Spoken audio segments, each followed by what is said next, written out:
If moisturizer actually fixed dry skin, nobody would have it.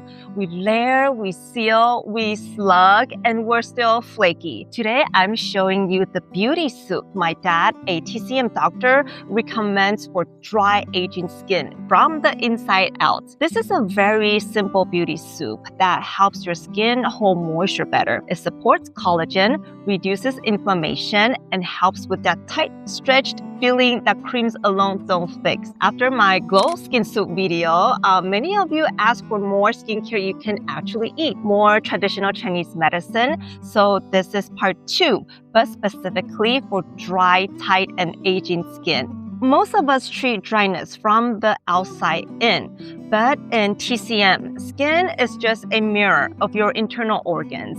My dad always said, if you're dry on the inside, you will be dry on the outside. This recipe is built around Asian pear and 3 supporting ingredients that help your body retain moisture, support collagen production, and calm internal inflammation. Let's get into it. This is not just any pear.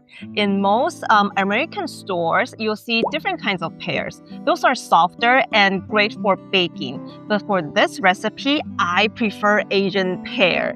It's round like an apple and very crisp and extremely juicy. But the reason I choose this is the skin. Asian pears have thinner and just more delicate skin compared to European pears. And the most antioxidants, especially quercetin, are concentrated in the skin. Quercetin is a powerful antioxidant that helps reduce oxidative stress and inflammation. And guess what?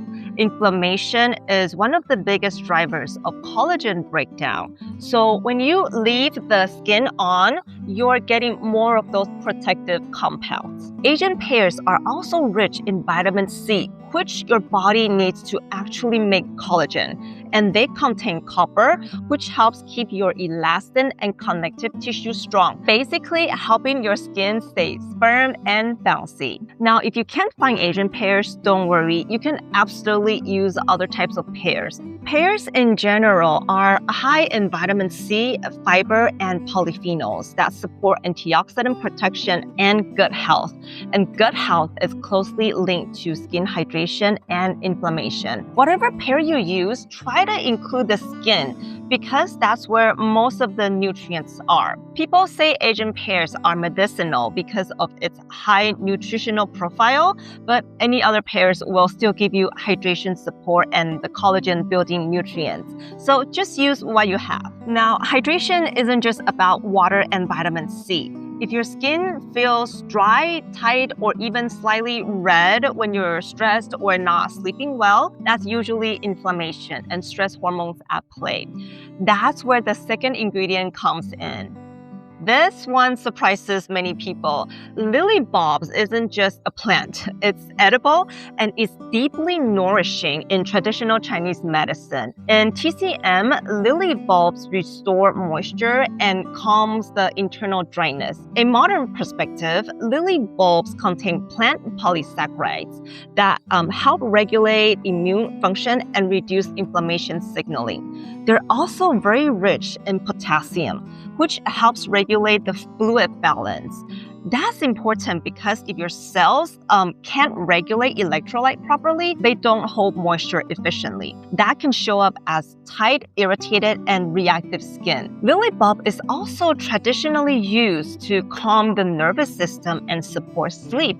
And we all know poor sleep increases cortisol, the stress hormone. And high cortisol over time can weaken and break down your collagen. So this ingredient isn't just about hydration. It's about calming the internal environment so your skin can actually retain moisture. These are the dry ones that come in a bag. In some Asian markets, especially the Chinese ones, you'll be able to find fresh lily bulbs. But I usually just buy the dry ones because it has a long shelf life. I have the link in the description if you want to get them online. Now, the next ingredient adds something different. We have Asian pear that hydrates, lily bulb that calms, But if your skin looks dull, pale, or just tired, that's usually circulation. These are Chinese red dates, also called jujubes. And no, they're not the big sticky dates you see in American stores.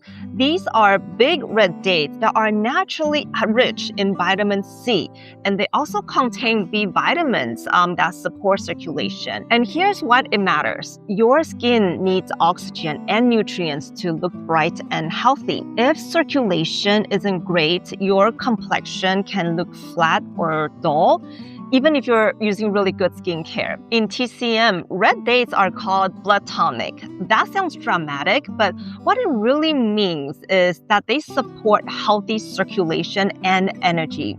And when circulation improves, you get that natural, healthy flush. They also contain flavonoids and polyphenols, which help reduce oxidative stress. You can easily find these dried and sometimes fresh in Asian grocery stores, whether they're Chinese, Korean, or Japanese markets. Jujubes are a kitchen staple in a lot of Asian culture. Personally, I don't usually eat the flesh.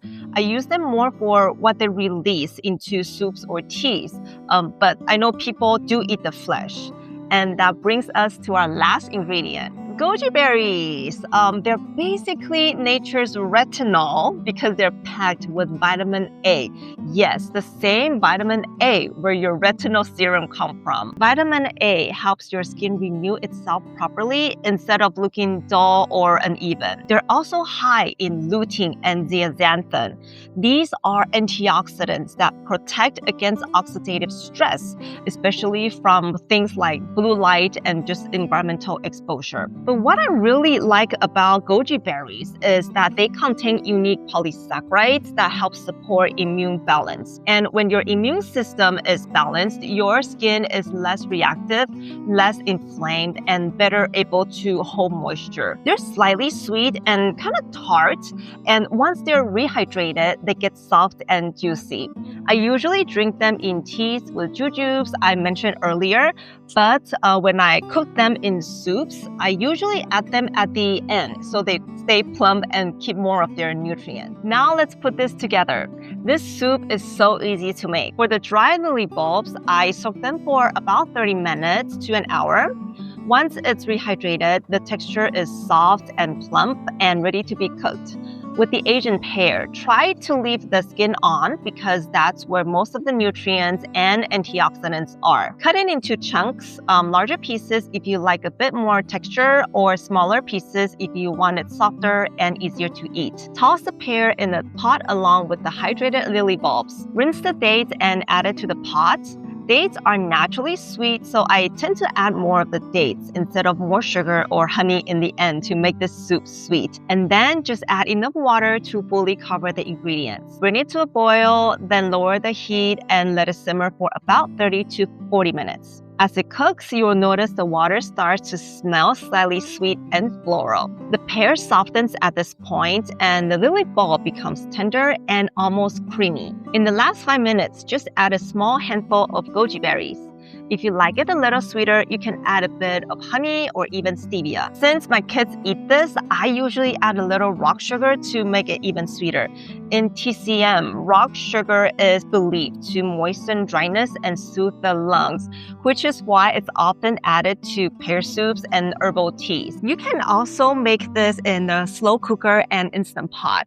For Instant Pot, just set it to low pressure for about 15 minutes. So this isn't about replacing your skincare. It's about supporting it from the inside out. When your body has the nutrients it needs to build collagen, regulate inflammation, and hold moisture, your products work better. If you want to learn more about skincare, you can eat and also TCM for the skin. Leave a comment and tell me what you're curious about. And if you haven't watched my glow skin soup with snow mushroom yet, make sure you go watch that next. If you want more science-based skincare from the inside and also the outside, don't forget to subscribe so you don't miss my next one. Stay glowing and I'll see you in the next one. Bye!